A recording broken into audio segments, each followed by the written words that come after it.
పరిశుద్ధ లేఖన భాగంలో నుండి యెహెజ్కేలు గ్రంథం 47వ అధ్యాయము 1 నుండి 5 వచనాలు. అతడు మందిరపు గుమ్మమునకు నన్ను తోడుకొని వచ్చెను. మందిరము తూర్పు ముఖముగా ఉండెను. నేను చూడగా మందిరపు గడప కింద నుండి నీళ్లు ఉబికి తూర్పుగా పారుచుండెను. ఆ నీళ్లు బలిపీఠమునకు దక్షిణముగా మందిరపు కుడి ప్రక్కనను క్రింద నుండి పారుచుండెను.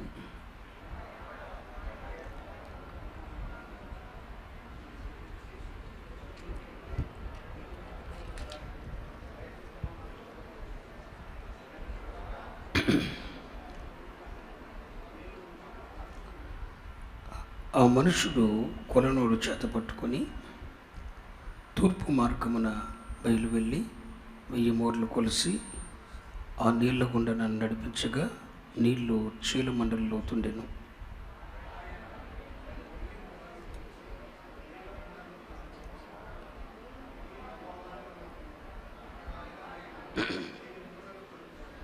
ఐదు వచ్చును అందరు కలిసి చదువుకుందాం.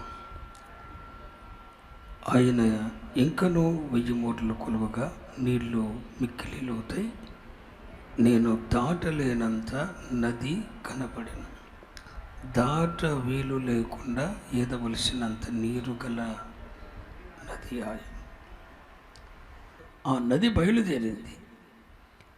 బయలుదేరినప్పుడు అందులో ఒక మనుష్యుణ్ణి ఒకరు నడిపిస్తున్నారు. 1000 మూరలు నడిస్తే ఆ నదిలో 1000 మూరలు నడిస్తే వచ్చిన లోతు ఎంత? చీలమండలి లోతు. మరొక 1000 మూరలు నడిస్తే వచ్చిన లోతు ఎంత? మోకాళ్ళ లోతు. మరొక 1000 మూరలు నడిస్తే వచ్చిన లోతు ఎంత? మొల లోతు.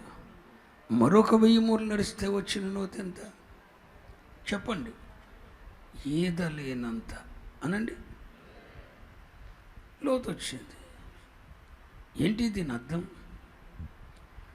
పరిశుద్ధాత్మ దేవుడు దేవునికి నివాస స్థలముగా, దేవునికి ఒక మందిరముగా, దేవునికి ఒక నివాస స్థలముగా మారి దేవుని యందు విశ్వాసం ఉంచిన వానిలో నుండి ఒక నది ఆరంభమవుతుంది. ఆరంభమైనప్పుడు అది ఒక ఊటగా ఉంటుంది. ఎలా? ఒక ఊటగా ఉంటుంది. అంటే నీ ఆత్మీయ జీవిత ఆరంభం పరిశుద్ధాత్మ దేవుడు నీతో ఆరంభమైనప్పుడు, నీలో నుండి బయలుదేరినప్పుడు ఆరంభం ఎలా ఉంటుంది? అది ఒక ఊటగా ఉంటుంది. కానీ అది రాను రాను రాను రాను రాను రాను ఆ ఊట నీలో నుండి బయలుదేరిన పరిశుద్ధాత్మ దేవుడు బయలుదేరినప్పుడు మొదట ఒక ఊటగా ప్రారంభమవుతుంది. ఆరంభం అత్యల్పంగా ఉంటుంది. కానీ ఒక 1000 మూరలు నడిచేసరికి చీలమండలి లోతు వచ్చింది. అదే ఊట 1000 మూరలు నడిచేసరికి చీలమండలి లోతు వచ్చింది. మరొక 1000 మూరలు నడిచేసరికి మోకాళ్ళ లోతు వచ్చింది. మరొక 1000 మూరలు నడిచేసరికి మొల లోతు వచ్చింది. మరొక 1000 మూరలు నడిచేసరికి ఈదలేనంత లోతు ఏర్పడింది. స్తోత్రం చెప్పండి. హల్లెలూయా. అంటే పరిశుద్ధాత్మ దేవుడు నీలో నుండి ఆరంభమయ్యేది మొదట అల్పంగా ఉంటుంది. నీవే దేవునికి ఒక నివాస స్థానమై, మందిరమై, దేవునికి నీవే ఒక నివాస స్థానమై, దేవునికి ఒక మందిరమై, దేవుని యందు విశ్వాసం ఉంచితే నీలో పరిశుద్ధాత్మ దేవుని ఆరంభం ఊటగా ఆరంభం అవుతుంది. కానీ ముగింపు మహానది అనండి, మహానదిగా ఆరంభం అవుతుంది.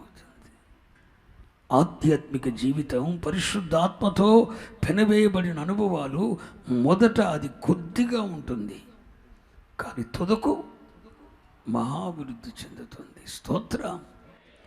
ఆధ్యాత్మిక జీవిత ఆరంభం మొదట కొంచెమే ఉంటుంది. పరిశుద్ధాత్మ దేవుడు మనలో ఆరంభమైనప్పుడు అది ఒక ఊటగా ఉంటుంది. కానీ పరిశుద్ధాత్మ దేవుడు మనల్ని నడిపిస్తున్న కొలది ఆయనతో మనం నడుస్తున్న కొలది మహానదిగా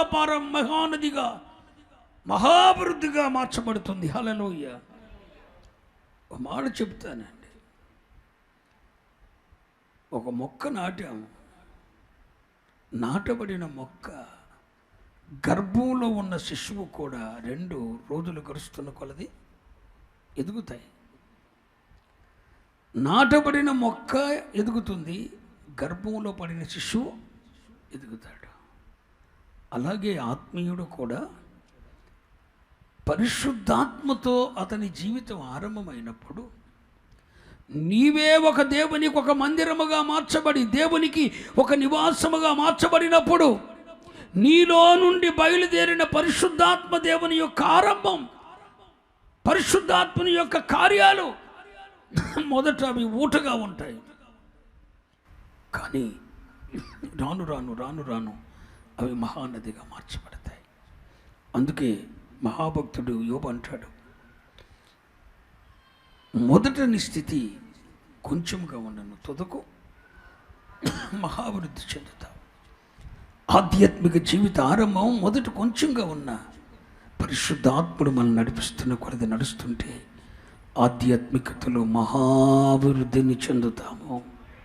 స్తోత్ర. మహాభివృద్ధి చెందుతాం. నాటబడిన మొక్క గర్భంలో ఉన్న శిశువు ఎదిగినట్లుగా పరిశుద్ధాత్మదేవుని నడిపింపులో ఉన్న వారి యొక్క ఆత్మీయ స్థితి దినదినము ఎదుగుతూ అభివృద్ధి చెందుతూ మహాభివృద్ధి చెంది మహానదిగా మారుతుందని ప్రకటిస్తున్నాను. మరి నేను అడుగుతున్నా, ఈ అనుభవం నీకుందా? ఇప్పటికే రక్షింపబడి 10, 15, 20 సంవత్సరాలు అయిపోయింది కదా. మరి నీ ఆత్మీయ స్థితి ఎలా ఉంది? ఆత్మీయ స్థితి మొదట ఊటగా ఆరంభమైంది, కానీ దినములు గడుస్తున్న కొలది పరిశుద్ధాత్మ నడిపిస్తున్న కొలది శీలమండలి లోతు, మోకాల లోతు, మొలలోతు ఏదలేనంత లోతుగా మార్చబడిందిగా. మరి రక్షింపబడి మారు మనసు పొంది బాప్తిసం పొందిన నీ ఆత్మీయ జీవితం దినదినము అభివృద్ధి చెందుతుందా? దినములు గడుస్తున్న కొలది, వారాలు గడుస్తున్న కొలది, నెలలు గడుస్తున్న కొలది, సంవత్సరాలు గడుస్తున్న కొలది ఆత్మీయతలో ఎదుగుదల ఏమైనా కనబడుతుందా? మహాభివృద్ధి చెందుతున్నావా? ఆత్మీయ జీవితంలో ఎలాంటి ఎదుగుదల నీకుంది? మొదట ఆరాధనకు వచ్చేటప్పుడు అనుకోతో బైబిల్ పట్టుకొచ్చేవాడు. ఇప్పుడు ఆరాధనకు వచ్చేటప్పుడు అనుకోను బైబిల్ కొన్ని చేతుల్లో లేదు. వై? ఆత్మీయత పెరిగిందా తగ్గిందా? దానికి నువ్వే రెస్పాన్స్ ఇవ్వాలి. మొదట దేవుని సన్నిధి పట్ల ఆసక్తి ఉండేది. యేసయ్యను చూడగోరిన జక్కయ్య ముందుగా పరిగెత్తాడు, అది మొదటి ఆసక్తి. కానీ ఈరోజు ఆఖరి వరుసలో నీవే ఉంటున్నావుగా. అంటే మందిరం మీద నీ ఆసక్తి తగ్గిందా పెరిగిందా? ఆత్మీయతలో ఎదుగుతున్నావా తగ్గుతున్నావా? ప్రార్థనలో ఎదుగుతున్నావా తగ్గుతున్నావా? ఆధ్యాత్మిక అనుభవాలు ఊటగా ఆరంభమైనవి మహానదిగా మార్చబడాలిగా. పిల్లలారా, ఓ మాట చెప్తాను వినండి. నోవాహు ఓడ నేల మీద ఆరంభమైంది. ఎక్కడ? నేల మీద ఆరంభమైందండి. నేల మీద ఆరంభమైంది నోవాహు ఓడ. ముగింపు ఎక్కడ? పర్వతం మీద నిలిచింది. అరారాతు పర్వతం మీద నిలిచింది. నీ ఆత్మీయ జీవితం నేల మీద ఆరంభం అవ్వాలి. ముగింపు ఎక్కడ? సియోనులో గొర్రెపిల్లతో కూడా ఉండే స్థాయికి ఎదగాలి. గొర్రెపిల్లతో కూడా మహాసియోనులో సియోను పర్వతం మీదుగా ఆగాలి. ఇది కదా ఆత్మీయ పాఠం. నేల మీద ఆరంభమైన నోవాహు ఓడ అరారాతు పర్వతాల మీద నిలిచిందండి. మరి నీ జీవితం దినదినము లోతట్టుకు వెళ్తున్నావుగా. యెరూషలేములో ఉండవలసిన నీవు యెరూషలేములో జీవము గల దేవుని మందిరములో ప్రధాన యాజకులతో పాటు దేవుని బలిపీఠం మీద బలులు అర్పిస్తూ ధూప ద్రవ్య నైవేద్యములను సమర్పిస్తూ దహన బలులు, సమాధాన బలులు, పాపరిహారార్థ బలులు, అపరాధ పాపరిహారార్థ బలులు అర్పిస్తూ దేవునికి హోమరూపమైన ఆహారం అర్పిస్తూ సియోన్లో దేవుని మందిరంలో యెరూషలేములో ఉండవలసిన నీవు రోజు రోజుకి ఎరుకోకు దిగి వెళ్తున్నావుగా. నీవు ఆత్మీయ స్థితిలో ఎదుగుతున్నావా? అరే, గర్భమున పడిన శిశువు ఎదుగుతుందండి. నాటబడిన మొక్క ఎదుగుతుందండి.